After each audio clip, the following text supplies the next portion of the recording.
Unfairly dismissed, a hospital orderly entered a stranger's car, mistaking it for a taxi. After recounting her tale, she watched as the man silently dialed a number and curtly commanded, "Everyone in the office within 1 hour, no exceptions." Before we continue, please tell us your country of origin and your age. Enjoy the story. Tamara Kuznetsova had never been one for grand pronouncements or idle chatter. Her life was one of simple, predictable routines. Rise early, put the kettle on, wake her grandson Lyosha, pack his school things, then catch the bus to the hospital. For nearly 19 years, she had worked there as an orderly, not a doctor nor a nurse, but her diligence in keeping everything meticulously clean, as if for her own home, prevented the hospital from devolving into a state of disarray. She was respected quietly. It's with no effusive praise or backslapping gestures. It simply wasn't the hospital's way.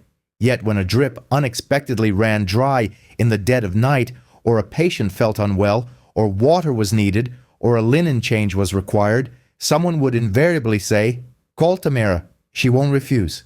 However, over the past 2 years, much had changed within the hospital. New management arrived, bringing with them new protocols and mountains of paperwork. The words optimization, economy, and performance metrics became increasingly common.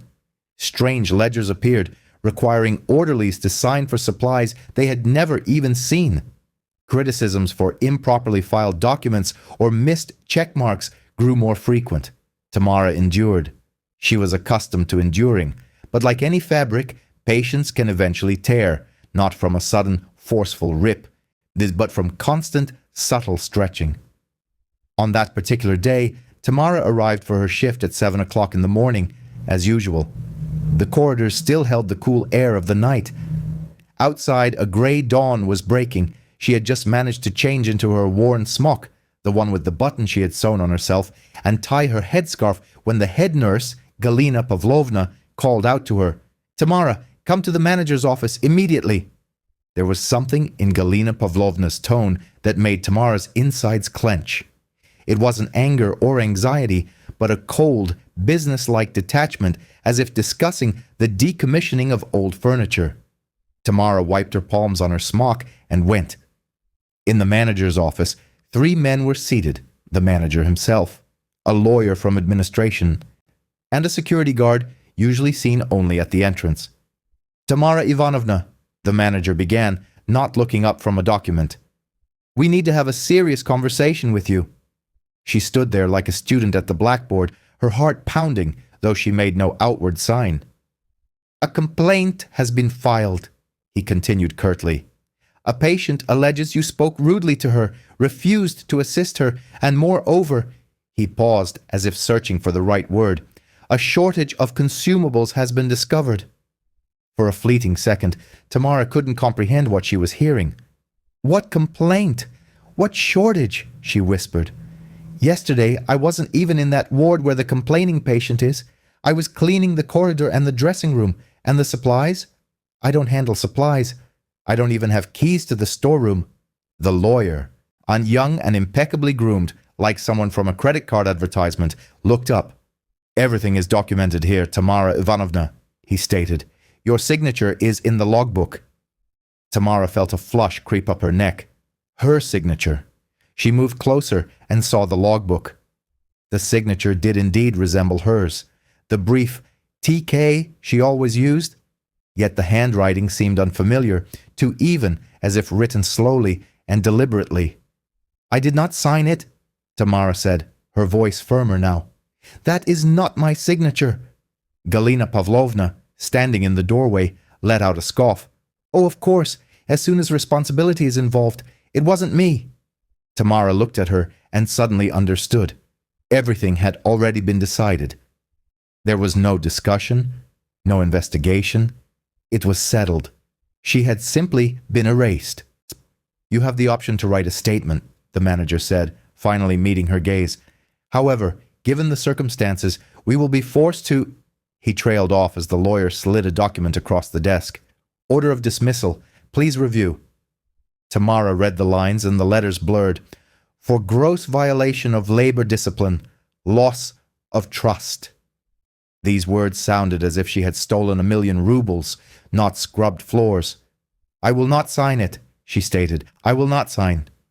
"Then we will make a note of refusal," the lawyer replied calmly. "But it changes nothing." The security guard stepped closer. "Your pass, please," he said. And then, for the first time, Tamara felt genuine fear, not for herself, but for her grandson, for how she would buy him new shoes tomorrow, for medicine, for utility bills, for the fact that her name would now carry such a stigma that no other hospital would even consider hiring her. She did not cry. She picked up her bag, which held a spare pair of socks, an apple, and a small pack of wet wipes, and left. Galina Pavlovna didn't even watch her go, her gaze fixed on her phone. It was cold outside. Tamara stopped at the hospital entrance and realized with a jolt that she didn't know where to go. Home. Yes, but going home meant facing Lyosha's eyes and pretending everything was fine. She headed towards the bus stop, but her feet carried her towards the local shop instead. She needed to buy bread, milk. Habit was stronger than misfortune. At the checkout, she mechanically counted her change, then noticed a special offer on children's juice boxes and picked up 2. Lyosha loved it. Only when she stepped back out onto the street did her hands begin to tremble. She sat on a bench near the hospital parking lot, where doctors and the occasional visitor usually parked. Suddenly, a dark car pulled up beside her. It wasn't flashy or expensive, just neat, with no stickers or ostentatious displays. The driver lowered the window. "Did you call for a taxi?" he asked. Tamara flinched. "Yes," she replied. "Yes, I did." "Get in," the man said curtly. She sat in the back seat, clutching her bag to her chest, and only then did she get a good look at the driver. He appeared to be around 40, with a calm face and attentive eyes. He wore no gold chains or expensive watches. Just an ordinary jacket, his hands steady on the steering wheel. "Where to?" he asked. Tamara gave him the address. The car pulled away. For a while, they drove in silence, a silence that felt right, neither oppressive nor demanding an explanation. Tamara gazed out the window, trying to formulate a plan for her new life. Perhaps a job as a cleaner in a shop or in a school, but that would require references too. The man suddenly asked, "Were you fired?" Tamara turned her head sharply. "What? I saw you leaving." He wasn't looking in the rearview mirror, but his tone was certain. "You left like someone who had just been struck, not like someone leaving work." She wanted to dismiss it, to say, "You're mistaken." But she couldn't. Something stirred within her chest, and words began to flow, first softly, then faster. She told him everything. How she had been summoned, how the logbook was presented, how loss of trust was written, how the signature wasn't hers, how Galina Pavlovna had been eyeing her for some time because Tamara had once refused to sign a ledger retroactively, how she had seen supplies disappearing but had kept quiet, wondering where she could possibly interfere. The man listened without interruption. Only once did he ask, "Are you sure the signature was forged?" "Absolutely," Tamara affirmed. "I know my own signature, and I was not in that patient's room yesterday." "Are there cameras in the corridors?" he inquired. "Yes," Tamara nodded. "They were installed recently for safety, they say." The man exhaled softly, as if fitting the final pieces of a puzzle into place. He then stopped the car at the side of the road, ensuring they weren't obstructing traffic. "What is your name?" he asked. "Tamara." "Your surname?" She provided it. The man took out his phone and dialed a number. Tamara heard his voice change, becoming not conversational, but authoritative, concise. "This is Melnikov.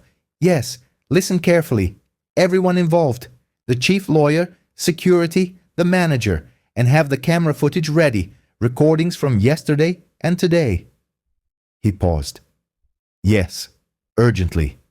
And be warned, there will be an inquiry." He hung up, put away his phone, and looked at Tamara in the rearview mirror. "You mentioned you have a grandson."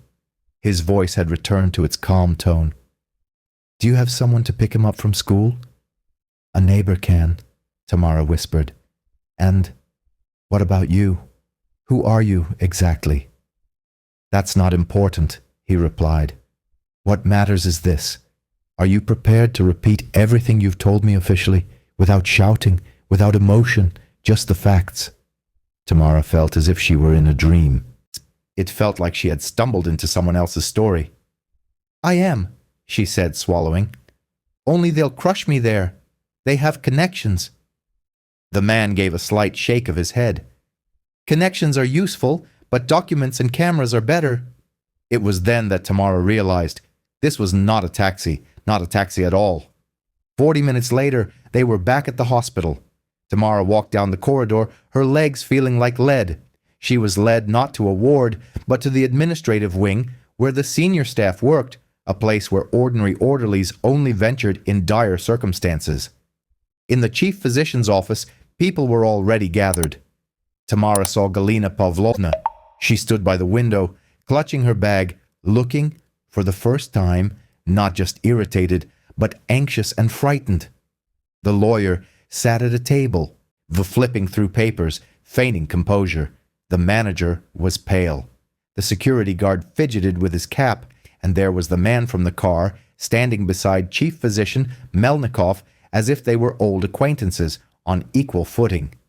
The chief physician cleared his throat. Tamara Ivanovna, please, have a seat. His voice was even, but strained. We need to clarify a few points. Tamara sat on the edge of a chair. To begin, the man said. Now she knew his name from the conversation. Show me the dismissal order and the logbook with the signature. The lawyer quickly placed the documents on the table. And the camera footage, the man added. From yesterday, between 8 in the morning and 2 in the afternoon. The footage from the corridor outside the patient's room and the corridor leading to the supply store room. We have cameras, the manager began. You have cameras? The man interrupted calmly. I saw them at the entrance and in the corridor. Don't waste time.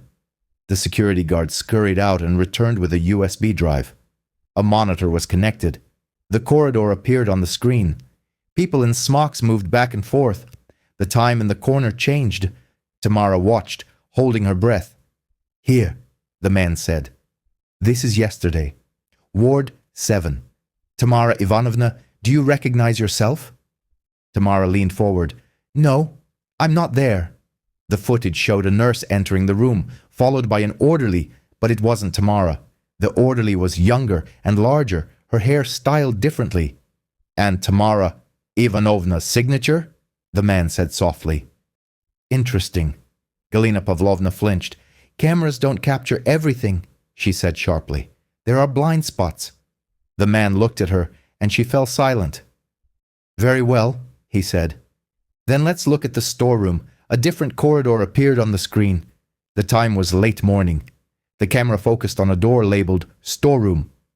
The door opened. Galina Pavlovna emerged, glancing around furtively. Then the security guard came out.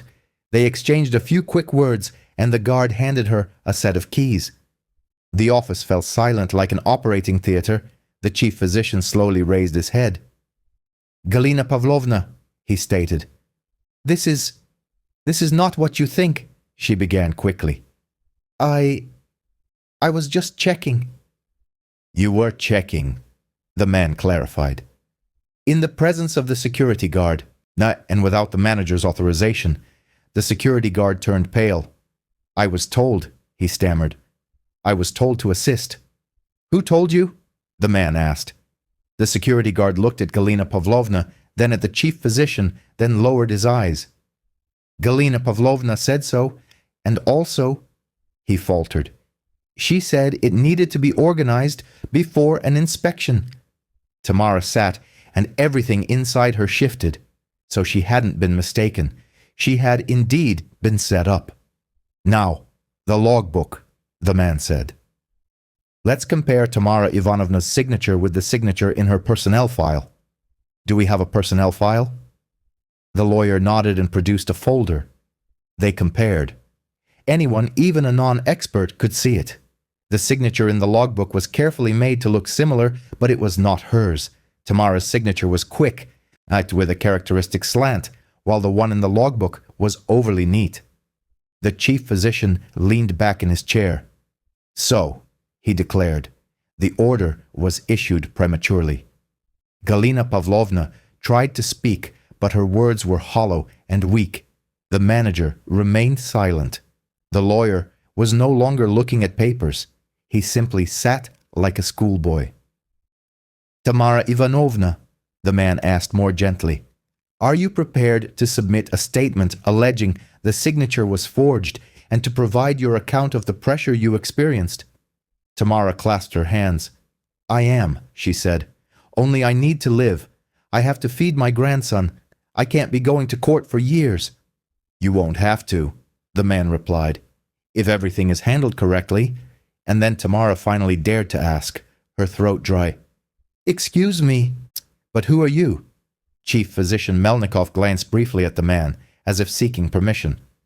Artyom Sergeyevich Sinitsyn, he introduced himself.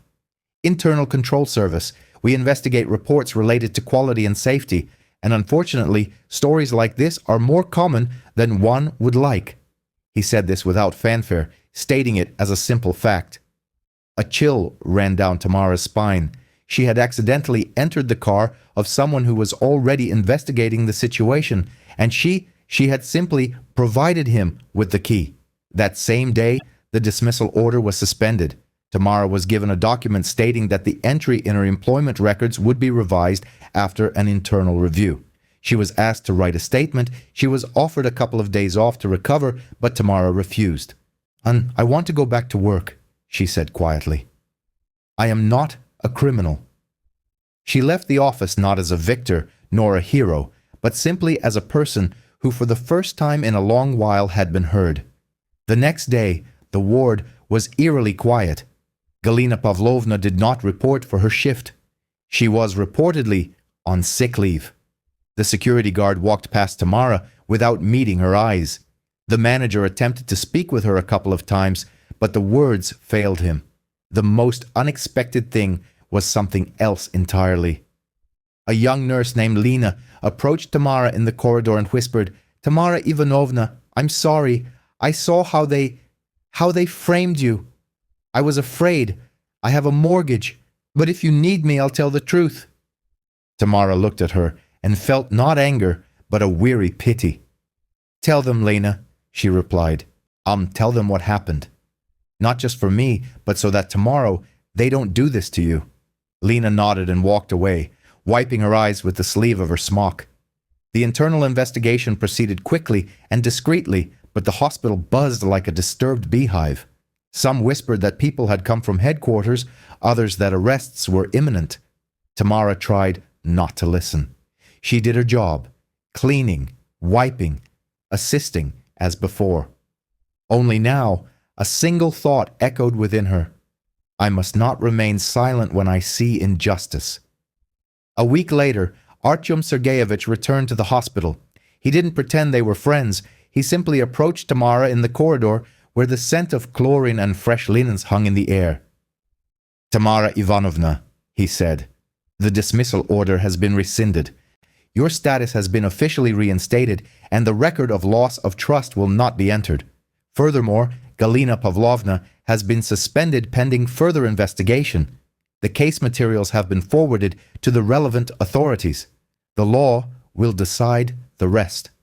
Tamara listened, incredulous. And me? She faltered. Will I be allowed to live in peace now? Artyom Sergeyevich offered a slight smile just at the corners of his lips. Peacefully? Perhaps not immediately, but now you have the most important thing. You know that if you speak the truth, it can make a difference, and you are not alone. He started to leave, but Tamara suddenly said, Thank you. I got into that car out of desperation. I understand, he replied. The most important step is often taken out of desperation, when there is nothing left to lose but one's dignity. And he left. A month passed. Much had changed within the hospital, not in words, but in the small details. They stopped demanding retroactive signatures. The logbooks were maintained more carefully. A new head nurse was appointed, strict but fair. The security guard no longer treated the staff rudely, and the manager ceased speaking as if everyone owed him something. Tamara did not become wealthy, did not buy an apartment, did not go on a seaside holiday. Her life remained the same. Her grandson, her work, the bus, the morning kettle. But inwardly, she had transformed. One day, returning home, she saw her neighbor by the entrance. "Tamar," she said, "listen, is it true they wanted to fire you, and then everything somehow turned around?" Tamara nodded. "Is it true? And you weren't afraid?" Tamara considered it. Had she been afraid? Of course she had been. Trembling, with darkness clouding her vision. But she suddenly understood that courage isn't the absence of fear. Courage is when you're afraid, but you still say no to injustice.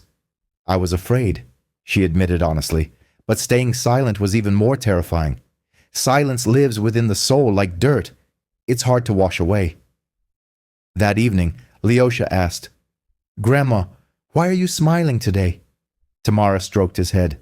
"Because, Lyoshenka, sometimes life gives a person a chance, and it's important not to miss it." He didn't understand, of course, he was only 9, but he smiled back, and that was enough. And if anyone asked Tamara what this experience had taught her, she would simply say, without fancy words, sometimes a person thinks they are insignificant and have no influence, but it turns out they have the power to decide, at the very least, whether they will remain silent when they witness wrongdoing. And sometimes one honest voice is enough to shift the world a little closer to justice.